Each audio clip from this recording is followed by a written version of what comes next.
अस्सलाम वालेकुम व्यूवर्स, आपको एक दफ़ा फिर अपने चैनल में मैं वेलकम करता हूं। तो आज की वीडियो जो है वो भी एक व्यूवर जो है उनकी रिक्वेस्ट के ऊपर मैं बनाने लगा हूं। तो उन्होंने ये मुझसे पूछा था कि इस बारे में आप एक वीडियो बनाएं कि ये जो कम बजट की गाड़ियां होती हैं ये लेनी चाहिए या नहीं लेनी चाहिए, या फिर ऐसी गाड़ियां जो मार्केट में रेयर हैं उनके स्पेयर पार्ट्स जो हैं उनको किस तरह हम फाइंड करें, या फिर उसको उनकी अवेलेबिलिटी जो है वो कहाँ से पॉसिबल है वगैरह वगैरह।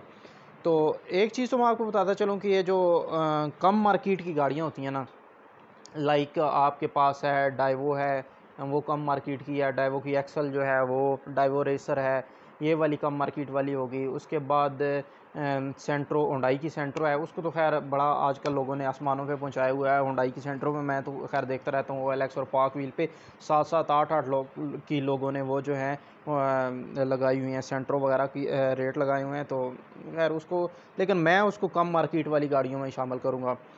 होता क्या है यार, ये जो कम मार्केट वाली गाड़ियाँ होती हैं ना, इनको अगर आप परचेज़ करना चाहते हो ना तो उस टाइम परचेज़ करो जब आपकी रिहाइश जो है ना वो बड़े स्टेशन पे है।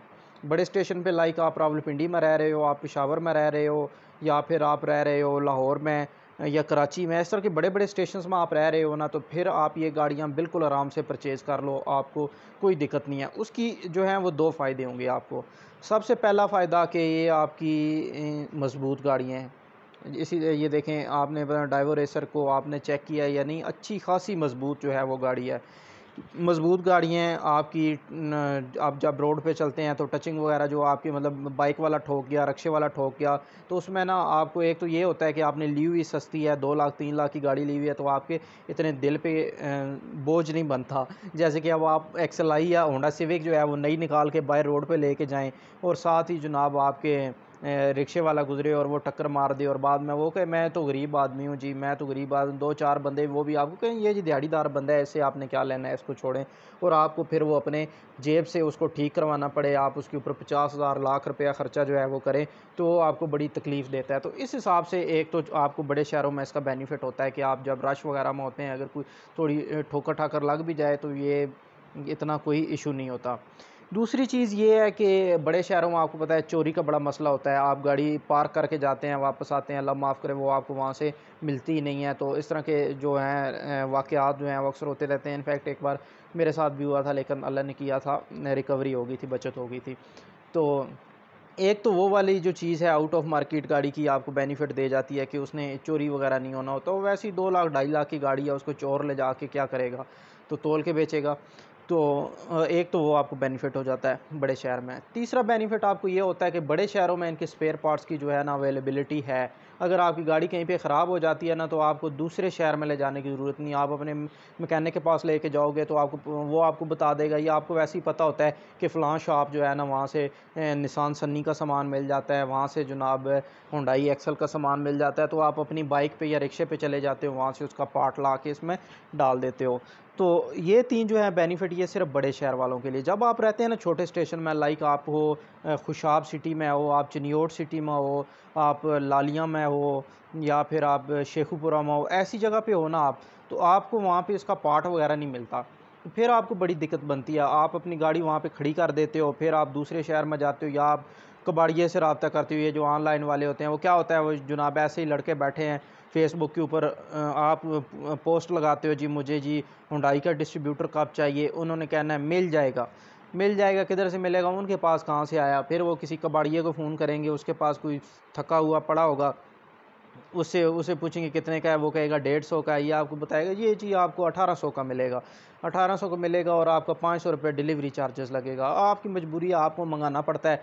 फिर आप जनाब उनसे वो एक समझे कि मंगा लेते हैं, कबाड़ की चीज़ जो है वो 2000-2500 में आप उनको से मंगा लेते हैं। तो वो अच्छी खासी जनाब एक आर्डर 2 दिनों बाद 4 दिनों बाद उन फेसबुक के कबाड़ियों को मिलता है, तो उसमें से भी वो अच्छी खासी अपनी दिहाड़ जो है वो लगा लेते हैं। ये काम पिंडी की मार्केट जो थी ना, वो बड़ी मज़े की मार्केट होती थी किसी ज़माने में। जैसे ही आप जाके किसी और सिटी से भी जाते थे ना, आप सुल्तान के खूह में ऐसे गाड़ी खड़ी करते थे ना, तो 4-5 बंदे इधर से रबटों वाले आ गए, 2-4 इधर से वाइपर वाले आ गए, 2-4 इधर से कंपाउंड वाले आ गए, 2-4 एसी वाले, 2-4 इलेक्ट्रिशियन। वो आपसे पूछते थे भाई आपने क्या काम करवाना है, आप कहते थे मैंने इसकी डोर की रबर्स जो हैं वो चेंज करवानी है। वो एक कहता था 400 की है, दूसरा कहता था 300 की है। करते करते जिस वो देखिए, कोई बंदा सेल तब ही करता है उसको कोई बचत आ रही होती है, करते करते आपकी 300 में डील हो जाती थी। वो भी अपना हलाल उसमें से 50-100 रुपया कमा रहा होता था और आपके पैसे भी हराम नहीं जाते थे और आप उससे डलवा लेते थे। अब ये हाल है, अभी आप जाते हैं ना पिंडी की मार्केट में भी, तो वहाँ पे भी अब वो डायरेक्ट आपको नहीं सेल करते इतना मज़े से माल, वो जनाब ऐसे करके बैठे होते हैं, इधर उनकी आंखें होती हैं, तो आप उनसे पूछते हैं चीज़ जी ये कितने की है, ये ग्रिप कितने का है, या एक सेंसर जो है वो आपका कितने का है, वो कहते हैं जी 5000 का। होता क्या है यार, वो वही चीज़ आप को अगर आप बेचने जाओ, इनफैक्ट आप अपनी चीज़ अपनी उधर मैकेनिक के पास उतरवाओ तो वो कबाड़ में उठा के फेंकता है, कबाड़ के रेट से वहाँ से वो उठा लेते हैं। तो वो आपसे इस तरह एटीट्यूड के साथ वो आपसे बात करते हैं। उनको पता है यार ये आप नहीं इसको बेचेंगे ना तो ये घर जाएगा ना, ये फेसबुक खोलेगा, वहाँ पे जनाब जो फेसबुक के कबाड़िए हैं उनसे रब्ता करेगा, वो वही चीज़ हमारे पास से आके 4000 5000 की उठा के ले जाएंगे और उसको आगे 6000 7000 की 8000 की 10,000 की भी मर देंगे। तो पार्ट्स का जो इशू है ना वो यही है कि अगर तो आप बड़े शहर में हो, फिर आप जनाब लोकल अपने शहर से पार्ट्स परचेज़ करो, फिर आप कुछ ये सस्ते रेट वाली जो गाड़ियाँ ना आउट ऑफ मार्केट सूटेबल हैं। अगर आप छोटे स्टेशन में हैं तो आप ये वाला रिस्क जो है वो हरगिज़ ना लो। तो अब बात ये करते हैं कि आउट ऑफ मार्केट गाड़ी जो है वो लेनी कितने की चाहिए। मैं अक्सर देखता हूँ OLX पे फेसबुक पे ऐड लगे होते हैं, एक गाड़ी है उसको अच्छा से उन्होंने पेंट करके उसको अच्छे से कंपाउंड करके ऐसे चमका शमका के बड़े बड़े रिम उसको लगा के टायर शायर लगा के जनाब हुंडई एक्सल गाड़ी होती है, तो उसका रेट क्या होता है जी, फाइनल एंड फाइनल 7 लाख।